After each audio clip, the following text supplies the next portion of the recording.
Bonjour à toutes et à tous, c'est Paul Dame pour vous présenter aujourd'hui un nouveau sapin en sucette et aujourd'hui j'ai envie de vous parler de la dilatation et de l'inflammation excessive des veines hémorroïdaires.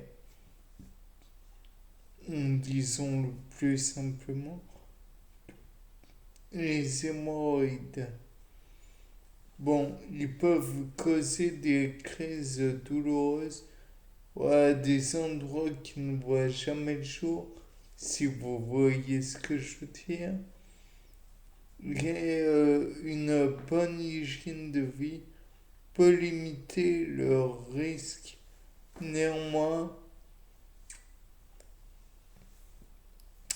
on a toujours la possibilité d'en avoir.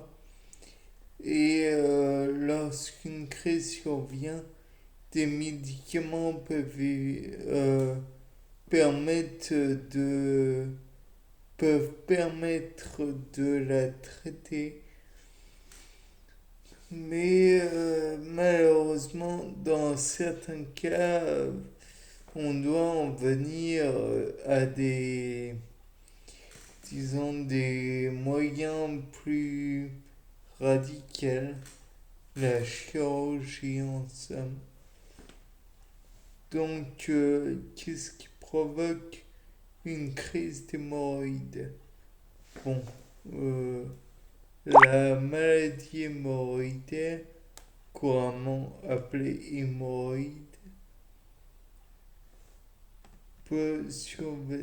peut entraîner des douleurs, comme je vous disais, à des endroits que la... Comment dire? Qu'on ne citera pas, l'évacuation des selles en devient elle-même douloureuse et on doit restreindre les produits alimentaires qui peuvent favoriser cela, sachant que cela,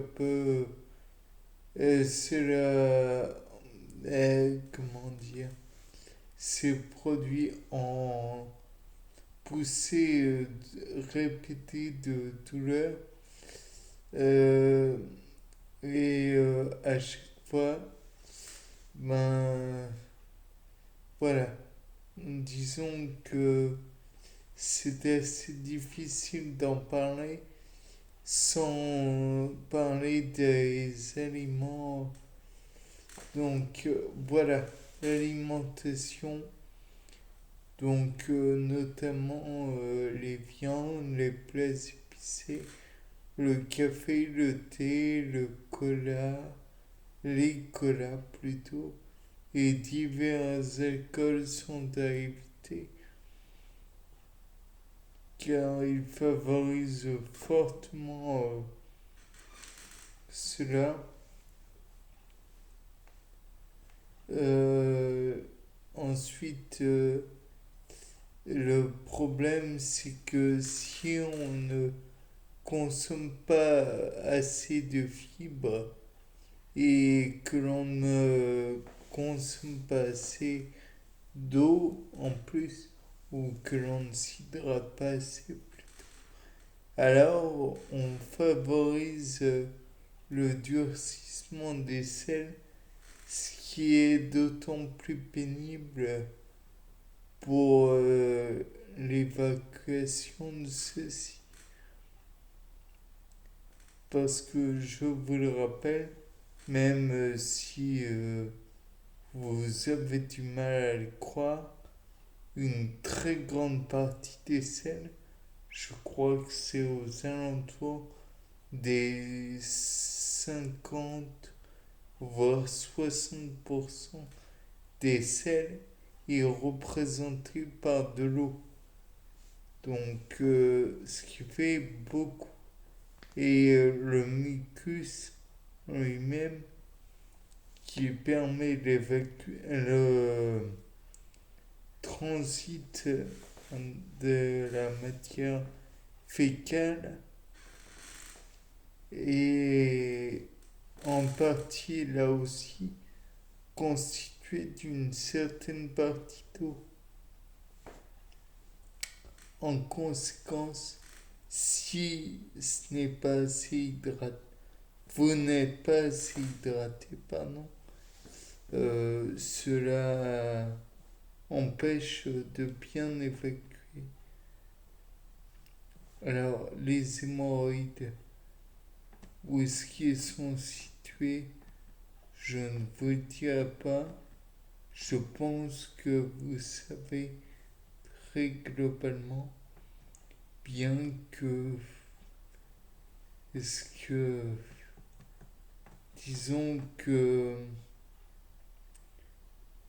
il y a deux types d'hémorroïdes, les hémorroïdes externes et les hémorroïdes internes.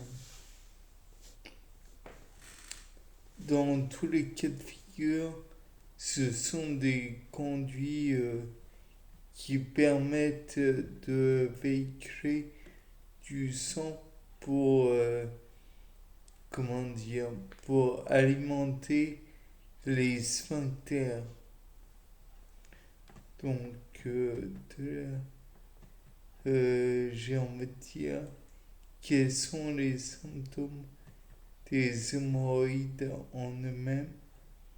Les symptômes de la maladie hémorroïdaire, donc, sont assez variables, puisque les douleurs de la crise hémorroïdaire, de la crise d'hémorroïde externe et la crise d'hémorroïde interne ne sont probablement pas les mêmes douleurs, pas les mêmes ressentis.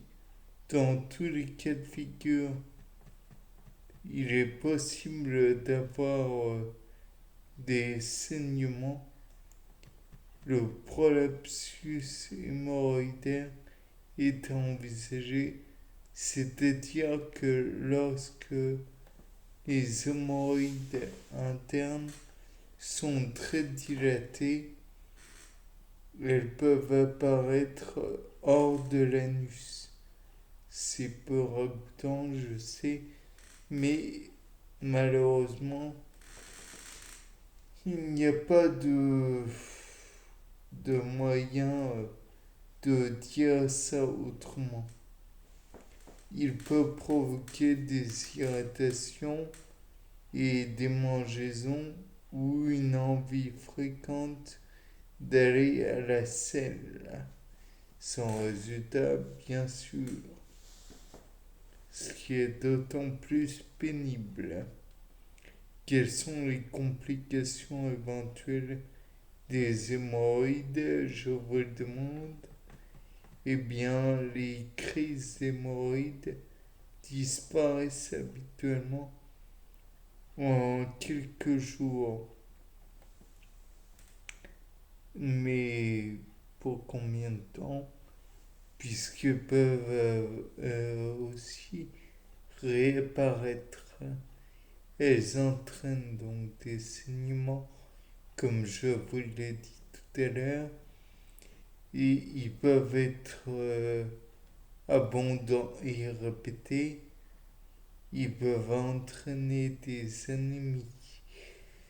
Donc voilà, aller consulter un médecin, c'est le meilleur des conseils de la journée. Je parie. Donc le son. Oui. Non, ça. Bien.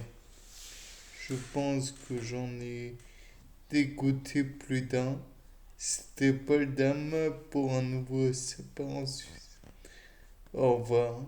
Désolé de vous avoir écœuré.